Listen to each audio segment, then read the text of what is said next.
Good Morning Business. Le débat.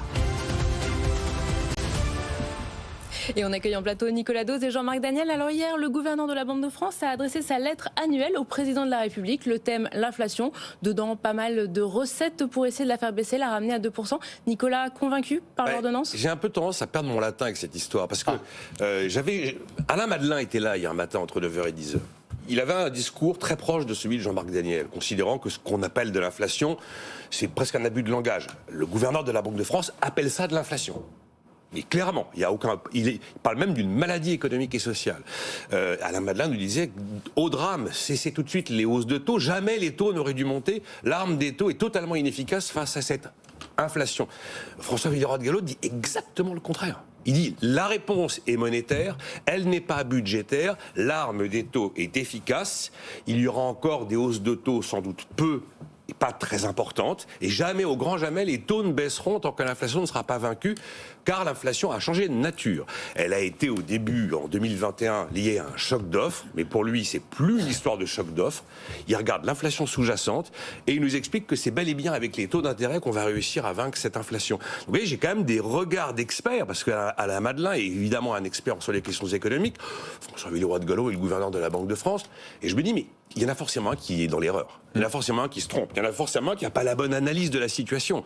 Parce que la réalité, c'est que visiblement, les taux vont encore monter. Alors il dit, bon après, il prend des positions un peu sur la politique macroéconomique française en disant il faut arrêter le quoi qu'il en coûte. Le budget, ça n'est pas le bon remède, comme vous disiez, contre l'inflation.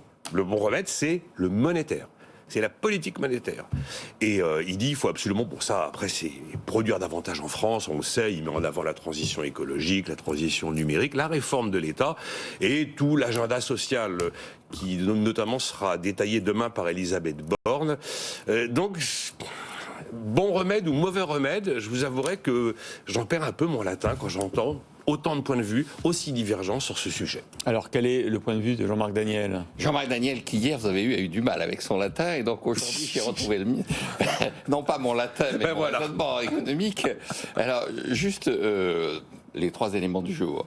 Premier élément, est-ce qu'il y a de l'inflation ou pas ? C'est-à-dire que Alain Madelin et moi pensons que non. Alors, j'ai regardé, j'ai calculé quel avait été le taux d'inflation quand il y avait de l'inflation. Entre 1967 et 1987, la hausse des prix moyenne annuelle était de 8%. Le taux moyen d'inflation par an était de 8%. Depuis que 2002, depuis donc sur les 20 ans 2002-2022, qui correspondent d'ailleurs à la période de la BCE, le taux moyen de hausse des prix d'inflation est de 1,3%. Oui, mais là, dans l'alimentaire, il est de 15%. Oui, j'entends bien. Ah oui. Mais pour les Français, la perception, elle est importante, la perception des agents économiques. J'entends bien, mais le rôle du banquier central, c'est de ne pas se soumettre à l'émotion, mais c'est de se soumettre à la réalité. Et donc la réalité, c'est effectivement d'éviter de massacrer l'économie par des hausses de taux tout à fait absurdes face à un problème qui n'existe pas. Alors le deuxième élément, c'est le commentaire de la lettre. Alors je vais sortir un commentaire qui d'ailleurs, d'une certaine façon, remobilise la pensée d'Alain Madelin. Monsieur le gouverneur de la Banque de France n'est pas là pour indiquer au gouvernement quelle est la politique qu'il doit mener sur le plan économique, pas plus aux partenaires sociaux ce qu'ils doivent faire. Ce n'est pas parce que M. Trichet a des responsabilités, que personne ne lui conteste, qu'on doit prendre pour parole l'Évangile tous les jugements qu'il profère.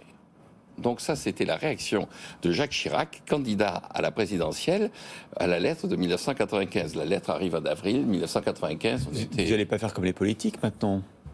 Pas du tout. Ah bon, vous n'allez pas leur donner raison quand même. Alors, je constate quand même que il y a Alain Madelin était le principal conseiller économique à l'époque de Jacques Chirac. Il y a quand même que l'on peut émettre, même si je ne partage pas toute la position des politiques, d'autant plus que Jacques Chirac, en l'occurrence, est revenu ensuite sur la politique qu'il recommandait à l'époque, et il s'est plutôt rapproché de la politique de Jean-Claude Trichet. Mais je pense que prendre pour parole d'évangile ce que raconte le gouverneur de la Banque de France peut être quelquefois un peu délicat et un peu dangereux. Et la troisième remarque que je ferai, c'est sur les recommandations. Alors en revanche, là je rejoins tout à fait ce que dit le gouverneur, François Villeroy-de-Galhau, sur la nécessité d'arrêter de dépenser à tout va, de multiplier multiplier les dépenses, le gâchis dans les dépenses publiques. Mais sur les baisses d'impôts, je rappelle quand même que on a dépassé, donc on est à 440 milliards d'impôts. Quand M. Macron a été élu, on était à 400 milliards d'impôts. On a peut-être des réserves là de réduction d'impôts, les impôts sur de production. Vous n'êtes pas d'accord avec ce que dit le gouverneur sur il ne faut pas baisser les impôts, vous nous en parlerez à 7h50 dans votre édito. Exactement. Un mot, Nicolas. L'histoire de cette lettre, c'est que François Villeroy de Galhau nous explique très clairement que le loyer de l'argent va augmenter. Enfin, voilà, vous avez vu que ça devient un sujet politique, plus que monétaire, puisque là, Bruno Le Maire se demande si on ne va pas assouplir les contraintes imposées aux banques pour prêter davantage au secteur immobilier. Et tout le monde est en train de prendre une espèce de posture politique beaucoup plus qu'économique sur l'inflation. Le président de la République qui dit sur les prix de l'alimentaire, c'est dur jusqu'à la fin de l'été, mais après c'est bon. En gros, c'est ça le message. Comme s'il avait la main sur l'inflation. Jean Baudin disait le souverain fait la monnaie, mais pas les prix. Et là, on a l'impression que le souverain fait les prix. Allez, l'événement, c'est tout. Monsieur Villeroy de Galhau a des responsabilités que personne ne lui conteste, qu'on doit prendre pour parole l'évangile tous les jugements qu'il profère.